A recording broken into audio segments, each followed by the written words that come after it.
Hey everyone!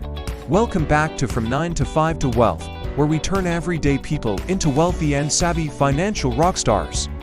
If you're a 9 to 5 worker feeling the squeeze of a low salary, and you're ready to start building wealth and taking control of your financial future, you're in the right place.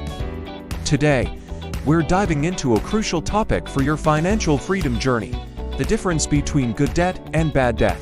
Yes, you heard it right. Some debts can be leveraged to generate more money, unlike those liabilities that don't produce any income or returns. Trust me, understanding this distinction will set you on the path to making smarter financial decisions that can transform your life. Let's get started. First, let's talk about good debt. Yes, you heard that right, there is such a thing as good debt. Good debt is essentially any debt that helps you acquire assets that increase in value over time or generate income. Here are a few prime examples. Mortgage debt. Number 1 on our list is mortgage debt. Owning a home is a great example of good debt. Real estate typically appreciates in value, meaning that the value of a house or an apartment increases over time, making your real estate property a valuable asset. But here's the key: make sure your mortgage is affordable. Aim for a fixed-rate mortgage, meaning interest rate remains the same through the years, and put a down payment of at least 20% to avoid private mortgage insurance, or PMI. This ensures your monthly payments are manageable and you're building equity, meaning creating wealth from the get-go. Also, you can purchase a house or an apartment to make it a regular and fixed income generating asset. Renting your property, a house or an apartment, generates a monthly steady income stream and benefits from property appreciation over time, along with tax deductions for expenses and depreciation. You can also rent your property through a non-traditional means like Airbnb. Flipping houses or apartments, or when you buy properties below market value, renovate them to add value, and sell them quickly for a profit, is also a great way to transform your mortgage loan into a cash cow. Both strategies can leverage financing to amplify returns, and a combined approach can maximize gains. Next up, student loans. Investing in your education or the education of your loved ones can significantly boost your earning potential. But only borrow what you need and opt for federal loans with lower interest rates and flexible repayment options. Before taking out student loans, consider the return on investment, or ROI, of your chosen degree. Avoid expensive private colleges unless they offer substantial scholarships or your career path absolutely requires it. Business loans. Business loans can also fall into the good debt category. If you have a solid business plan, borrowing to start or expand your business can lead to increased income and wealth. Just borrow what you need and ensure you have a clear path to profitability. Understand the risks and have a backup plan in place. Now, let's move on to the flip side: bad debt. What is bad debt? Bad debt typically involves borrowing for purchases that do not increase in value or generate income.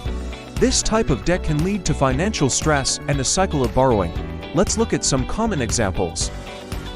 Credit card debt. Why it's bad? High interest rates can quickly escalate, making it hard to pay off the balance. Advice: avoid carrying a balance on credit cards. If you must use credit, ensure you can pay off the full balance each month to avoid interest charges. Use credit cards with rewards and benefits that match your spending habits, and be disciplined about your spending. Additionally, people often forget that credit cards are essentially high-interest loans and can lead to emotional spending. Instead, one should be cautious with credit cards because they are a form of borrowing. However, many people get emotional with this money and tend to indulge in instant gratification. I've been there, done that, and have faced trouble because of it. Moreover, many people tend to forget the monthly cutoff date and carry the balance beyond it, which results in penalties on top of the already high interest they have to pay. Next, auto loans for new cars. New cars depreciate rapidly, losing significant value as soon as they leave the dealership. If you need a car, consider buying a reliable used vehicle to avoid steep depreciation. If financing is necessary, choose the shortest loan term you can afford and make a substantial down payment to reduce the loan amount. As a benchmark for depreciation, a new car typically loses about 10% of its value within the first month of use.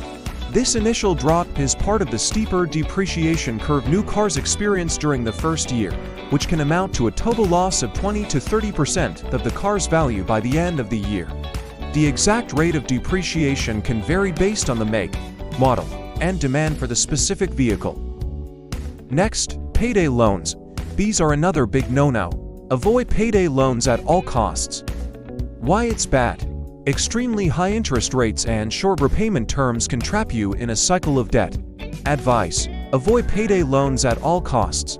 If you need quick cash, consider alternatives such as personal loans from a credit union, borrowing from friends or family, or negotiating a payment plan with creditors. Lastly, financing consumer goods and luxury items. Why it's bad?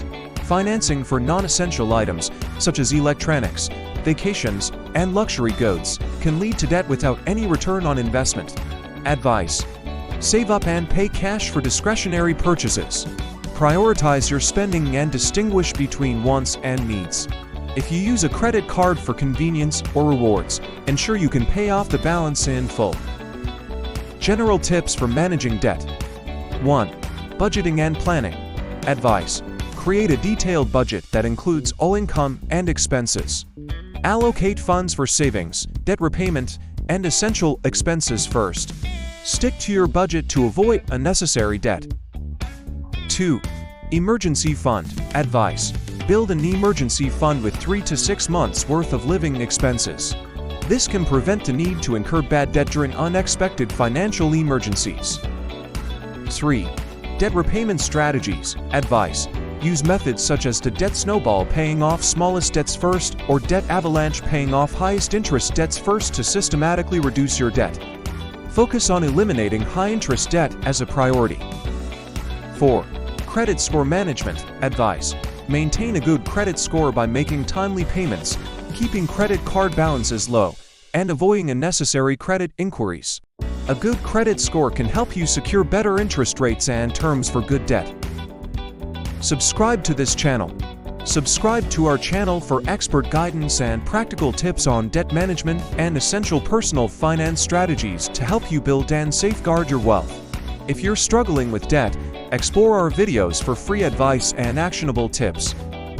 Let us help you create an effective plan to manage and reduce your debt, setting you on the path to financial stability and success. I hope this breakdown of good debt and bad debt has given you some valuable insights to start making smarter financial choices.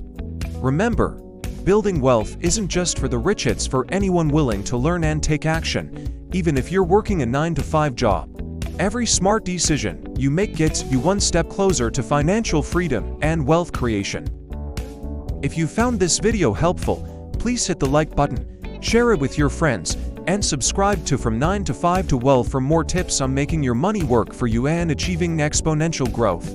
Regardless of your background, you can transform into a wealthy individual. Let's turn low salaries into stepping stones for a brighter financial future. Thanks for watching. Keep hustling and stay financially savvy.